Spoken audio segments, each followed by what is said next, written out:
ఆయన మీతోనే ఎట్లా అండి? ఏడ మొదలు పెట్టాలి కేసీఆర్ మీ దగ్గరికి వస్తే? ఈ దేవాదులు యాడ్ ఉందో తెలియదు, ఏఐటి మీద ఏ ప్రాజెక్ట్ ఉందో తెలియదు, ఏ బేసిన్లో ఎక్కడ ఏముందో తెలియదు. ఇక మీతో వచ్చి కేసీఆర్ మాట్లాడాలన్నా? రాష్ట్ర ప్రజానీకానికి వాస్తవాలు చెప్పే ఉద్దేశంతోనే గతంలో కేసీఆర్ గారు సాగునీటి వనరుల మీద, వాటి వినియోగం మీద, నదీ జలాల హక్కుల మీద, తెలంగాణ మీద, తెలంగాణకు జరిగిన అన్యాయాల మీద, ఇప్పుడు కట్టే ప్రాజెక్టుల మీద, కట్టాల్సిన ప్రాజెక్టుల మీద, పొరుగు రాష్ట్రాల హక్కుల మీద, కేంద్ర ప్రభుత్వ వైఖరి మీద పూసగుచ్చినట్లు శాసనసభలో ప్రజెంటేషన్ పెట్టి కోట్లాది మందికి అది అర్థమయ్యేటట్లు వివరించారు. మీ పార్టీ పారిపోయింది అన్నాడు. మీరు పాత్రదారులు మారంగానే మళ్ళీ కేసీఆర్ కొత్త విషయం వేసుకొచ్చి మీకు చెప్పాలనా? మీ పార్టీ ఆనాడు ఉండేటువంటి మీ పార్టీ నాయకులు పారిపోయారు కదా, మేము ప్రిపేర్డ్గా లేమని పారిపోయాను కదా. ఇవాళ ముఖ్యమంత్రి మారి మీరు అధికారంలోకి రాగానే మీకు కొత్తగా మళ్ళీ వేషం వేసుకొచ్చి జవాబు చెప్పాలా? మీ పాత్రను మారినప్పుడల్లా తెలంగాణ సమాజానికి అర్థం కాలేదు ఇది వరకు. రేపు సందర్భం వస్తే నిజంగానే మీరు పెట్టండి. కేసీఆర్ లెటర్ రాస్తేనే మీరు పెట్టాలా? మీరు పెట్టేది పెట్టండి. మాట్లాడేటోళ్ళు మా వాళ్ళు చాలామంది మాట్లాడతారు. వాళ్ళు మాట్లాడిన దాంట్లో సారం లేకపోతే ప్రజలే గ్రహిస్తారు కదా.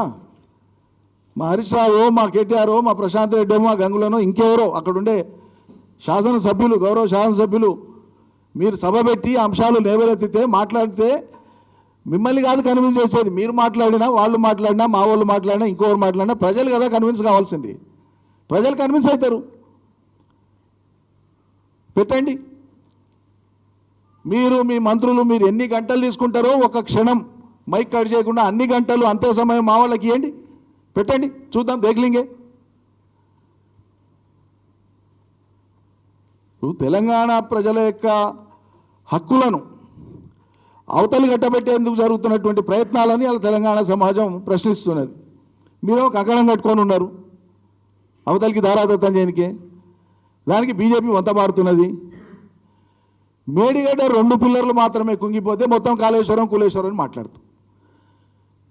రాష్ట్ర ప్రజల ట్యాక్సులతో కట్టినటువంటి ఒక ప్రాజెక్టులో ఏదైనా చిన్న లోపం జరిగితే దాన్ని సరిదిద్దుకోవాలి. మీ ఎస్ఎల్బీసీ కుప్పగులి అనేది మంది తెచ్చి సిగ్గు అనిపిస్తలేదా మీకు? దాని మీద కమిషన్ కూడా వేయలేదు, మీరు శివాలను కూడా బయటికి తీయలేదు.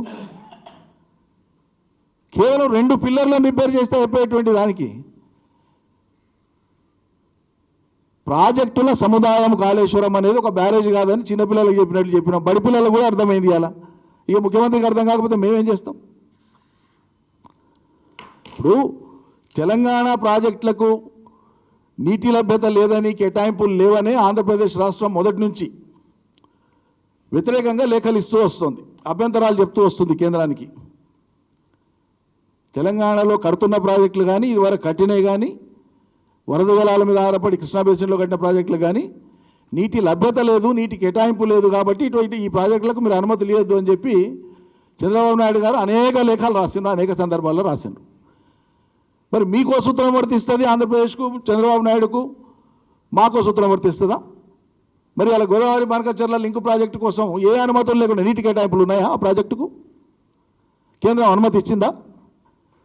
మరి ఇప్పుడు అర్జెంటుగా కేంద్రంతో మీరు భాగస్వామి కాబట్టి ఎన్డీఏతో అర్జెంటుగా అనుమతులు తీసుకుంటే అన్ని అంతకుముందున్న నిబంధనలన్నీ తుంగలోకి దొక్కుతారా?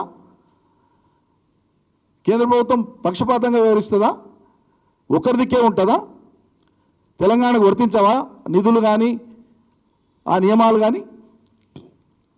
మా పాలమూరు రంగారెడ్డి ప్రాజెక్టుకు హైడ్రాలజీ పర్మిషన్ తప్ప అన్ని రకాల అనుమతులు పాలమూరు రంగారెడ్డి ప్రాజెక్టుకు ఉన్నాయి. ఒక హైడ్రాలజీ పర్మిషన్ కోసమే మేము రిపీటెడ్గా వెయిట్ చేస్తా ఉన్నాం, డిమాండ్ చేస్తా ఉన్నాం. అది ఎందుకు ముడిపడి ఉంది హైడ్రాలజీ ప్రాజెక్టు? పాలమూరు రంగారెడ్డి ప్రాజెక్టుకు నీటి కేటాయింపులు లేవని. మరి ఇప్పుడు పాలమూరు రంగారెడ్డికి నీటి కేటాయింపులు లేవని మా డిపిఆర్ను వెనక్కి పంపించారు కదా, ముఖ్యమంత్రి ఏం పని చేస్తుండే? మరి పాలమూరు బిడ్డనే కదా, పాలమూరు రంగారెడ్డికి నీటి కేటాయింపులు చేసుకోవాలి కదా, అపెక్స్ కౌన్సిల్ మీటింగ్ పెట్టమని అడగాలి కదా. కేంద్రం ఏం చెప్పింది? విభజన చట్టం ఏం చెప్పింది? కొత్తగా కట్టబోయేటువంటి ఏ ప్రాజెక్టుకైనా సరే మీరు అపెక్స్ కౌన్సిల్లో పర్మిషన్ తీసుకున్న తర్వాతనే ప్రాజెక్టులను మొదలుపెట్టామని చెప్పింది. మరి అపెక్స్ కౌన్సిల్ సమావేశమే లేదు. అపెక్స్ కౌన్సిల్ సమావేశం పెట్టమని చంద్రబాబు నాయుడు కోరడు, రేవంత్ రెడ్డి కోరడు, కేంద్ర జలవనరుల శాఖ మంత్రి చొరవ తీసుకోడు. ఆ సమావేశంలో అజెండాలో లేదు, చర్చకు రాదు, అనుమతి లేదు, ఏం లేకుండా గోదావరి బనకచెర్ల లిఫ్టును 82,000 కోట్ల రూపాయలతో చంద్రబాబు నాయుడు గారి ప్రభుత్వం మొదలుపెట్టి తెలంగాణకు సంబంధం లేకుండా అమాంతంగా నీళ్ళను అవతల నుంచి అవతలికి కృష్ణా నుంచి మన పెన్నా బేసిన్ తీసుకుపోయే ప్రయత్నం చేస్తుంటే మరి కేంద్ర ప్రభుత్వానికి ఎందుకు ఆదుర్దా? చాలా అర్జెంటుగా వాళ్ళకి అనుమతి ఇవ్వాలని, నిధులు సమకూర్చాలని, వాళ్ళు అప్పులు తెచ్చుకోవడానికే ఎఫ్ఆర్బిఎంకు పరిమితికి మించి అప్పు తెచ్చుకోవడానికి అనుమతి ఇచ్చేటువంటి ఈ తహతా ఇదంతా ఎందుకు? కేవలం రాజకీయ ప్రయోజనం కదా. చంద్రబాబు నాయుడు ఎన్డీఏతో అంటగాడుతున్నాడన్న ఏకైక కారణంతోనే మీరు ఈ దేశంలో ఉండేటువంటి చట్టాలను తుంగలో వెక్కుతున్నారు, నియమాలను తుంగలో వెక్కుతున్నారు, మీరు చెప్పేటువంటి విధానాలకు తిలోదకాలు ఇస్తున్నారు, తెలంగాణకు అవేవి వర్తించవని మాట్లాడుతున్నారు. ఇక్కడ ఉండేటువంటి బీజేపీ ఎంపీలు నోరు తెరవరు. మేము సాధించి పెడతాం ఇంకా ఆంధ్రాకి అని చెప్తారు. ఇంకొక ఆయన తెలంగాణ కంటే 10 రెట్లు ఎక్కువ మీకు వనరులు ఇప్పటికే నిధులు వస్తున్నాయని చెప్తున్నారు. కాబట్టి ఎటువంటి సర్వే లేకుండా, ఎటువంటి నికర జలాల కేటాయింపు లేకుండా ఇవాళ గోదావరి బనకచెర్ల ప్రాజెక్టు కేంద్రం ముందు ఉండేటువంటి ప్రతిపాదనను కేంద్రం తక్షణం వెనక్కి పంపించాలి, తిరస్కరించి పంపించాలి. అపెక్స్ కౌన్సిల్ మీటింగ్ ఏర్పాటు చేయాలి. 2 రాష్ట్రాల మధ్య గోదావరి కృష్ణాలో ఉండేటువంటి నదులకు సంబంధించినటువంటి నీటి వాటాల శాశ్వత పరిష్కారం కోసం చొరవ చూపాలి. అది సంపూర్ణం కావాలి ఆ ప్రక్రియ. అప్పటిదాకా గోదావరి బనకచెర్ల లింక్ ప్రాజెక్టుకు ఏ రకమైన అనుమతులు ఇచ్చినా కూడా అది తెలంగాణకు గొడ్డలు పెట్టే, దాన్ని ఆపకపోతే ఈ కాంగ్రెస్ ప్రభుత్వం యొక్క చాతగానితనము, దాంతోపాటు తెలంగాణ ప్రయోజనాలను శాశ్వతంగా పణంగా పెట్టినట్లే అవుతుంది. దీని మీద దృష్టి పెట్టమంటే కాళేశ్వరాన్ని కూలేశ్వరం అని ఆనందపడడం, కేసీఆర్కు సవాల్ విసిరి వస్తావా రావా అని చెప్పి మాట్లాడడం, తొడలు కొట్టడం, రంకేలేడు, ఇదేందండి? దీనివల్ల వచ్చేటువంటిది ఏమీ లేదు. దీనివల్ల వచ్చేది కానీ ఒరిగేది కానీ ఏమీ లేదు. కేసీఆర్ ఒక ప్రాజెక్టు కట్టలే అంటాడు, ఒక ప్రాజెక్టు నుంచి నీళ్ళు ఇవ్వలే అంటాడు. కాళేశ్వరం నుంచి బారిన నీళ్ళని ఎక్కడివి? మేడిగడ్డ ఏం చేయకుండా ఉండి నేను తుమ్మిడేటి దగ్గర పర్మిషన్లు తీసుకొస్తాను మహారాష్ట్రకి ఒప్పించి, కొద్దిసేపటికి అజ్యూమింగ్ ఫర్ సెకండ్ తుమ్మిడి కట్టి నువ్వు కట్టినవే అనుకో, కొద్దిసేపటికి ఇప్పుడు కాళేశ్వరంలో అంతర్భాగంగా కేసీఆర్ నిర్మించినటువంటి ఆ జలాశయాలు, ఆ పంప్ హౌజులు, ఆ టనల్స్, ఆ కెనాల్స్, ఆ రిజర్వాయర్స్ ఇవేవి లేకుండా నువ్వు ఒక్క చుక్క కాళేశ్వరం నీళ్ళు ఇస్తావా తెలంగాణకు? తెలుసా నీకు ఇంతకు ఆ నీళ్ళు ఎట్లా మారుతాయో? ఒక్కనాడైనా మీరు మీ మంత్రులపై కాళేశ్వరం ప్రాజెక్టు యొక్క ఆమూలాగ్రం అక్కడ ఏముంది అసలు అనేటువంటి పరిశీలించరా? ఆ సోగే లేదు. 18 నెలలైంది నువ్వు ప్రశ్నిస్తున్నావు కేసీఆర్ నీళ్ళు ఇచ్చినావా అని. పాలమూరు రంగారెడ్డిలో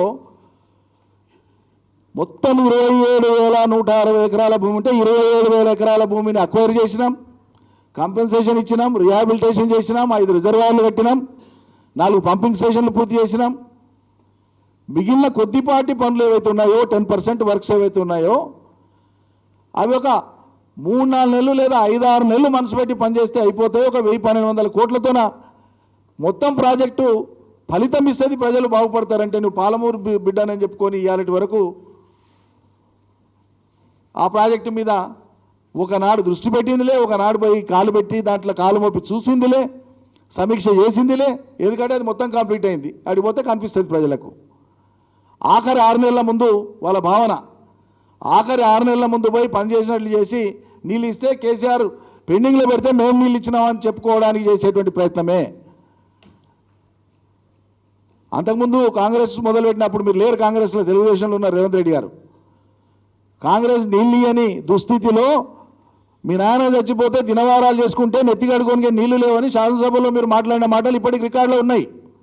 అది కాంగ్రెస్ పార్టీ యొక్క చరిత్ర, పాలమూరుకు చేసినటువంటి గొప్ప.